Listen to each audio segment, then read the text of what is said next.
திருச்செந்தூர் கோவிலின் சிறப்புகள். திருச்செந்தூரில் சுப்பிரமணிய சுவாமி, சண்முகர் என்று இரண்டு மூலவர்கள் உள்ளனர். சுப்பிரமணிய சுவாமி கிழக்கு பார்த்தும் சண்முகர் தெற்கு பார்த்தும் அருள்பாலிக்கிறார். திருச்செந்தூரில் வீரபாகு தேவர் காவல் தெய்வமாக இருக்கிறார். இந்த தலத்துக்கு வீரபாகு பட்டினம் என்ற பெயர் உண்டு. இந்த தலத்தில் தினமும் வீரபாகு தேவருக்கு பூஜை நடத்தப்பட்ட பிறகே மூலவருக்கு பூஜை நடத்தப்படுகிறது. மூலவர் சுப்பிரமணியருக்கு தினமும் தூய வெள்ளை நிற ஆடைதான் அணிவிக்கப்படுகிறது.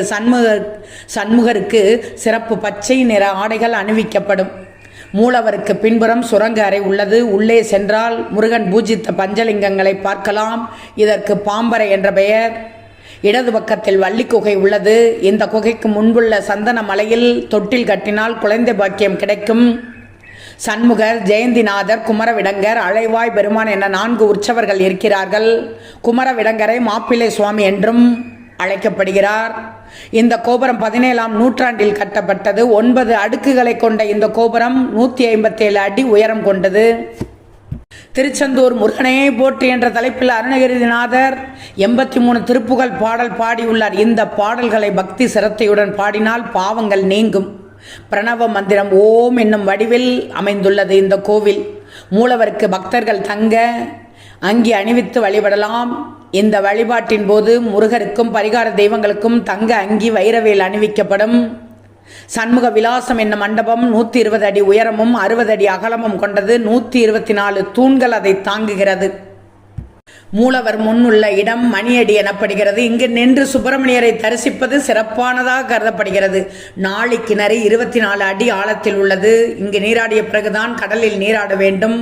திருப்பணிக்காக மௌனசாமி, காசிநாத சுவாமி, ஆறுமுகசாமி மூவரும் தங்கள் வாழ்நாளை அர்ப்பணித்தனர்.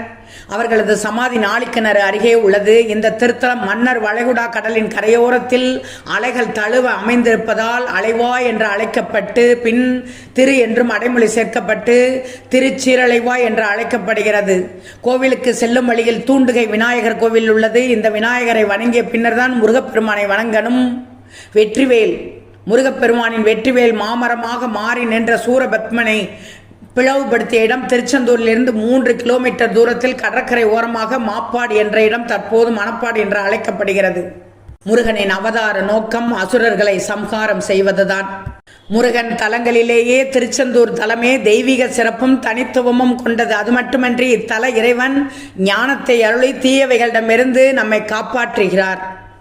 முருகன் சிவந்த நிறம் உடையவன். அவன் உறைந்துள்ள தலம் என்பதால் தான் இந்த தலத்துக்கு செந்தில் என்ற பெயர் ஏற்பட்டது.